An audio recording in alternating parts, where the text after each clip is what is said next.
गिला हाँ और पूरी खा गिला आनी आई गिर गिल मड़ैया गिर गए। हाँ आनी चलत रहल मस्त उमन झुलवा झुलत रही ए साला नहीं तो रोइला नहीं हो। नहीं बाबू उनकी मजा आवत लेके अरे रमी साला रो रो रो साला मड़ाई गिर गई रोइला नहीं हो रमी। मड़ैया अरे चोकर बे साला। अरे कितना मेहनत कई कई हम उठले रहिए भैया। आयो बाबू अरे हमार कितना मजा आवत मत रे अरे साला मजा आवत मेरे इतना मेहनत रे कइले रहली मड़ैया गइल पर उधर आयो। अरे दाई दुश्मन के सीनवा ऊंचा होई गो। आयो बाबू का रवत हो सियारमती। अरे का बताए हमर बाबू।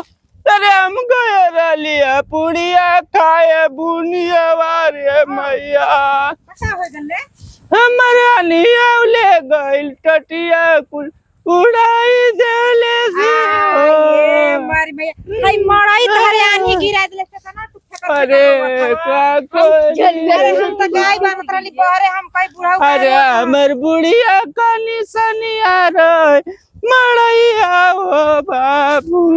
ये बुढ़ा मैया अरे सारे तो अरे हमारा इसन कही रानी मड़ैया का अरे त का रवत हो रानी ओ बाबू। मड़ई गिर गेल त का रवत हो गिर सकत। आयो बाबू अरे कौन जमाने का हमर बाऊ माई कुल बनौले राना ओ मैया हमारे का उड़ाइले जाते। अरे साला नहीं था दोगला कहीं के उड़त रहे तो जलुए झूलत रहा। तब कहां चल गेला है पूरी खाए। अरे हम नहीं जनली के ऐसन बौड़रवा उठाई ले जाइयो। आयो बाबू फिर से मड़ई बन जाए।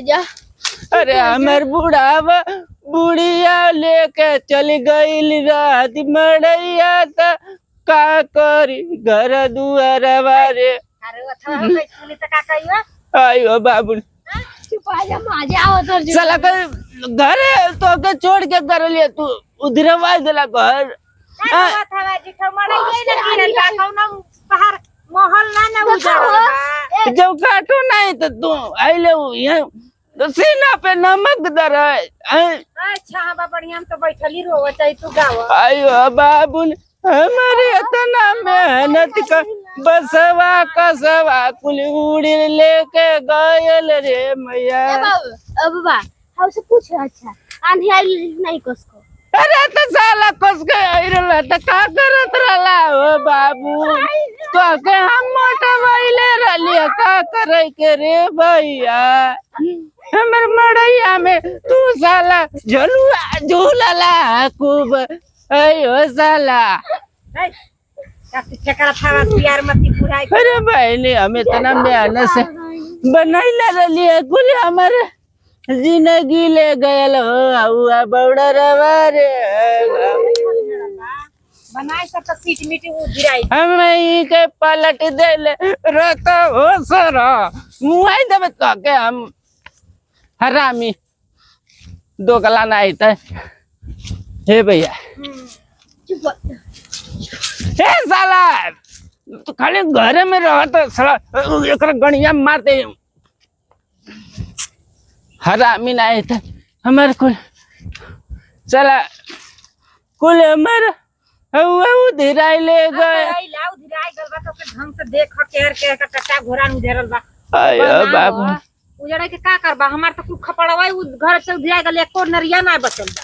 तो का करैले रे जो काटी हरम खोरी सुनाल ह त आइली ह का सुनाला हो मैं फेकरत रहला सियारमती में फेकरत है तो अरे बाबू का मांस खाए के फेकरत है। उलटी गलन के घर में बाबू के काम कुले बसवा कठिया हमर उलट देला ये भगवान। आयो बाबू से इला तो छहा इला का रोवत गावत हवा जाए अरे का चाहे रे बाबू हमार घर दुआर रहबे न करे हम का चाह फिर से बनावा फिर से बना या खाए के तो ना हम मड़ई का बनाई भो भैया आयो मैं ए बाबू आयो हाँ जब काटो तो हल लगता है आके गड़का डाला ए मड़ई के देखी 50 साल का मड़ई रहत रही हमार बुढ़िया कितना मेहनत कैले रही जंगल है कुल बांस काट काट ली आई रही तू काट के लिए बस बुढ़िया उतना कैले रह तब तू लियो ए बूढ़ा तू उलट गईलू ना मैं हूँ के लेके चली गई रह तू तो ऐसन तमाशा न देख के पड़त आयो बाबू